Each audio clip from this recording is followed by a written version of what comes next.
안녕하세요, 꿈메TV입니다. 저희가 이제 이 영상이 올라갈 때쯤이면 수능이 한 4일 정도 벌써. 남은 시점일 텐데, 수능이 끝나도 우리 입시는 끝난 게 아니죠. 논술이라는 게 남아있죠. 우리가 이제 해야 될 거는 우리가 갖고 있는 실력을 시험장 가서 100%다 발휘하는 거를 목표로 둬야죠. 그래서 저희가 오늘 준비한 게 시험장 가서 자기 실력을 100% 발휘할 수 있는 꿀팁과 이제 하면 안 되는 것들. 주의점들. 이게 또 저희가 재수를 해서 둘 다 경험이 많죠, 저희가. 논술을 한 6번, 7, 8번 본 사람들이기 때문에 짬을 싸우는 그게 있어요. 이제 많이들 걱정하시는 게 악필인 분들. 악필은 논술 시험에 희망이 없다. 이게 너무 악필이면 좀 문제가 되긴 하겠죠?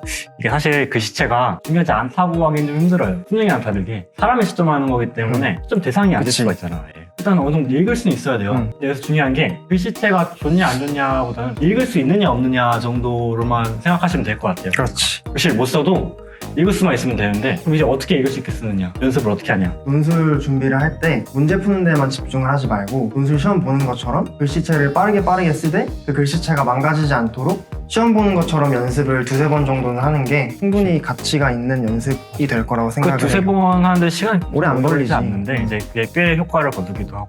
그리고 많이들 궁금해하는 게 수학만 보는 경우가 있고 수학이랑 과탐 두 개를 보는 경우가 그치. 있는데, 너는 뭐부터 봤어? 그러면 우리 하나 둘 셋 해서 해볼까? 아, 그래.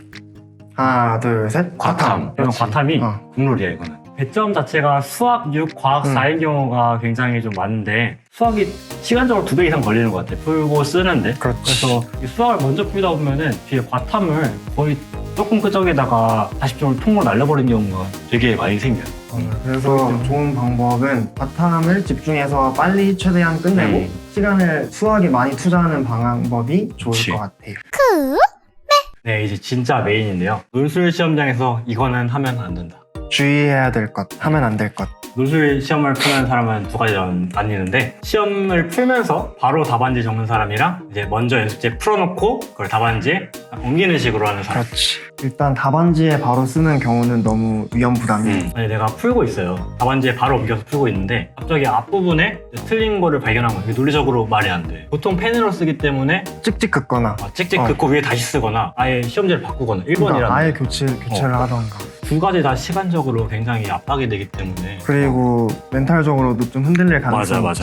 그리고 두 번째, 분량 조절을 실패하는 경우가 굉장히 많아요. 그러니까 내가 원래는 이만큼 쓰려고 생각을 하고 답안 적였는데 사실 막 쓰다 보니까 이렇게 많아졌어. 마지막에 결국에 칸 좁아가지고 제대로 못 쓰거나 맞아. 반만 쓰거나 결국에 거기서 감점이 되게 많이 되겠죠. 응. 또 이게 문제를 푸는 거랑 문제를 누구한테 설명하면서 푸는 거랑 또 달라요. 누군가를 이해시키기 위한 풀이를 답안지에 적는 거기 때문에 설명하는 거랑 굉장히 비슷한데, 답안지에 풀이를 쓰는 게 어렵고 좀 시간이 오래 걸리기 때문에 두 가지를 한 번에 하는 게 두 가지 따로따로 한 것보다 더 오래 걸릴 수가 있어요. 그러면 이제 드는 의문이, 논술 시험을 이제 연습지에 풀고 그걸 옮겨 적으면 시간이 너무 부족하다. 저는 개인적으로 풀고 답안지를 쓰고 문제 풀고 답안지 쓰고 이렇게 왔다 갔다 하는 방식을 선택했어요. 근데 이게 푸는 게 어떤 식으로 풀었지?